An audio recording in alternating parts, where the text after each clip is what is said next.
What's up, campers? This is Tone Sensei, and today I'm going to show you how to make your own stone cone kendama.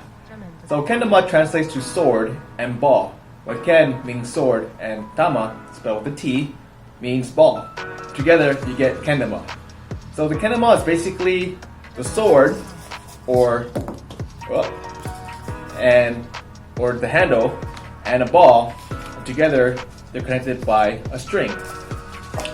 So a kendama is a version of the classic cup and ball game, and the kendama can be held in different grips and requires patience, practice, focus, and creativity to master. For today's video, I'm going to show you how to make your very own snow cone version of the kendama. It's starting to get a little hot because it's summertime, so it's only fitting to make a snow cone version of the kendama. So the kendama does require hot glue and scissors, so please make sure that you have an adult help you on these parts that require hot glue and scissors. I know some of you may not have hot glue at home, so the kendama that we send home to you will already be glued on the areas that need to be glued. However, this tutorial will still be useful for you if you want to make your own kendama from scratch. Alrighty, let's get right into it. So the first thing you're going to need is to cut up paper into a triangle shape. And in order to do that, what you want to do is grab a regular sized piece of paper, like so. And notice how this is a rectangle, right? Because this side is longer than this side. So this is a rectangle. And what you want to do is you want to cut the end about up to here. So then you end up with a square instead. See that? So it'll be like a square if you cut it, right? Now once you get that square, after you cut this part, you want to cut it diagonally like this. And that way you have a perfect triangle like this. So now what you want to do is you want to fold it so that this top side, first make sure that if this is an arrow, you want to have it facing towards you. And you want to fold it so that this side on top meets this side. So let me show you what that looks like. I'll do it slowly for you. Remember, this side meeting the center. You want to fold it like this. And then you're going to glue it too, so.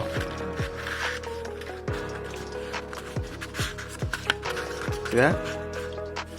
That's how it will look like. Do it again. From here, fold it in like this. So now it'll look like that. So with your glue gun, what I'm going to do is I'm going to glue this side because you're going to fold it in to the center.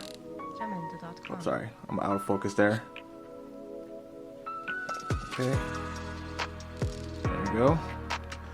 Be careful with this. Now before the glue dries, I'm going to fold it in and stick it to the center. Like so. If you want to make it wider, you can. It'll be easier for you to catch the ball. Now you're going to fold. You'll have something like this. And then you want to fold this and pretty much just wrap it around the cone. So I'm going to go ahead and wrap it around. Now I'm going to glue this part.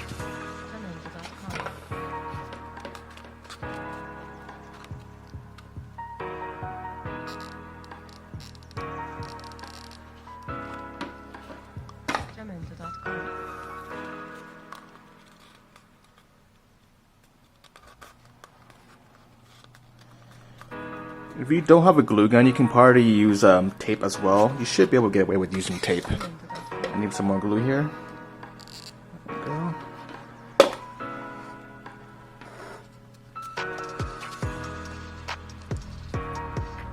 Alright, I'll hold it here for a second, let it dry. Alright, now you should have a cone shape like this. Now the next thing you want to do, let's work on the ball now. I'm going to put this aside and let's get the ball ready. So you have your styrofoam ball and and you're gonna need to poke a hole into this using a bamboo stick.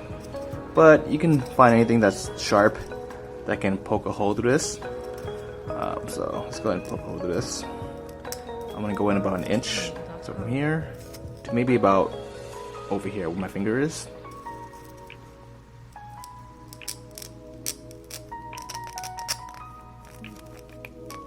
Okay. Now you have the little hole over here.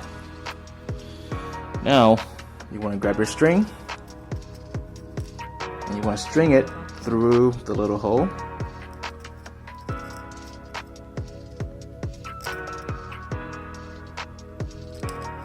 If you have trouble getting the string through, what you can do is get your stick, turn it around, and not use a sharp end, and just shove the string into the hole. And once you have your string in there, you're going to want to seal this shut using your hot glue gun. So it's going to do that.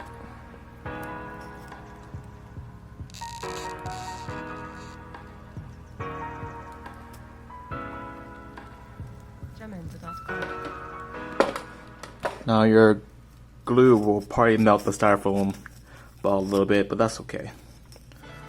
So wait for it to dry, give it a few seconds.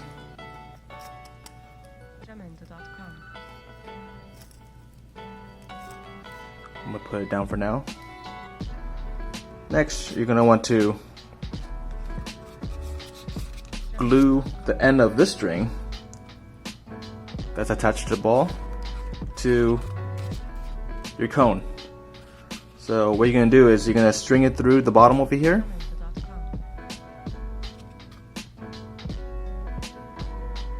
Now that's in, you're going to hot glue gun the string to the cone. So with your glue gun,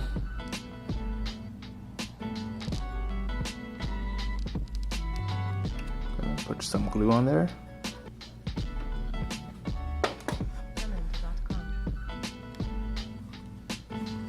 Alright, just let it dry for a second. Now, just put this aside and make sure that the glue is not on the table, and then just let it dry for a few minutes. Alright, now that everything is dry, make sure that your string is glued nice and tight into the ball, and also on the cone as well. Next, you're going to want to paint this ball. I realized I should have painted this beforehand, but it's okay. We can just paint it right now with the string on. So you want to grab your paint and your paintbrush, and you just want to go ahead and paint. What I want to do is like paint like half of the ball one color and half of the other ball another color, and you kind of want to blend it in the middle, just like a real snow cone. So let's go ahead and do that. I'm gonna start with orange, and I'm gonna paint around the ball.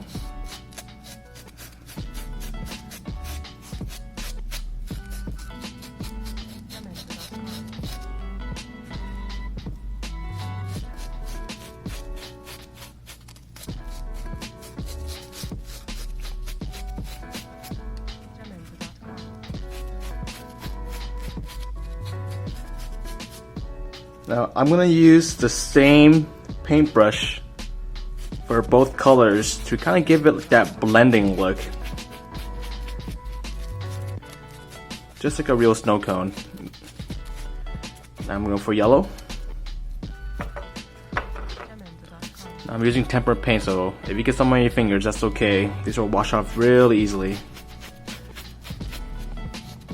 Notice how it blends in very well like this. Kind of what I want. Get more yellow. There we go.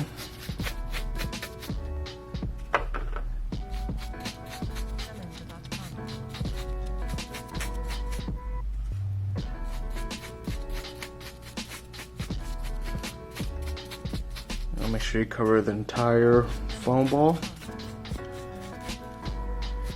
And I'm gonna blend these two colors together. Maybe mixing some yellow and orange together. That's okay.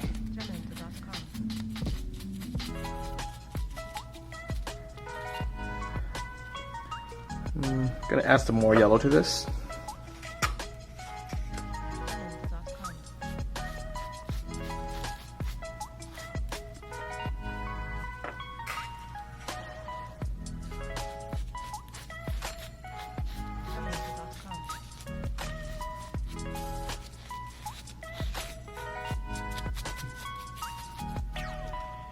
Alright, now once you're happy with the result, just go ahead and put it aside for now and wait for the paint to dry.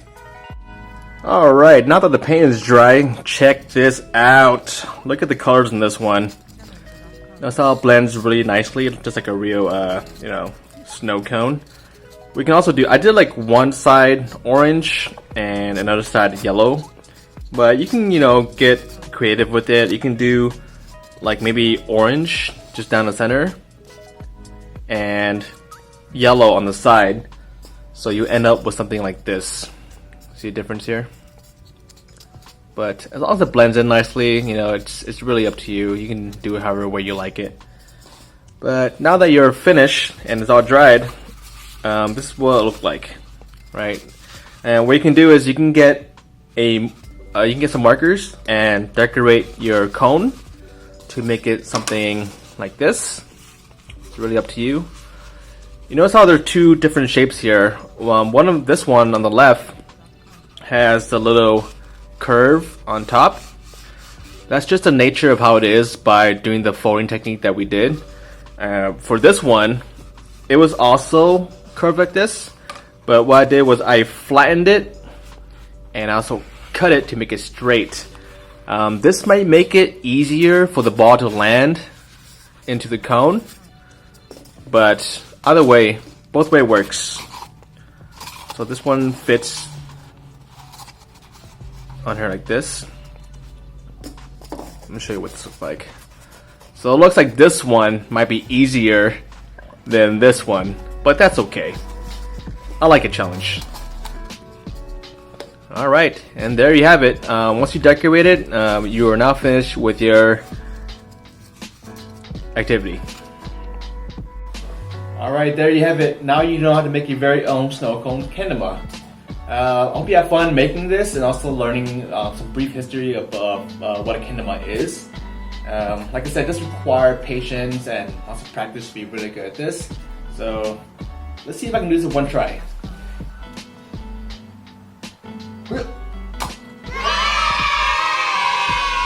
Alright, there you have it. Hope you have fun, and until next time, peace.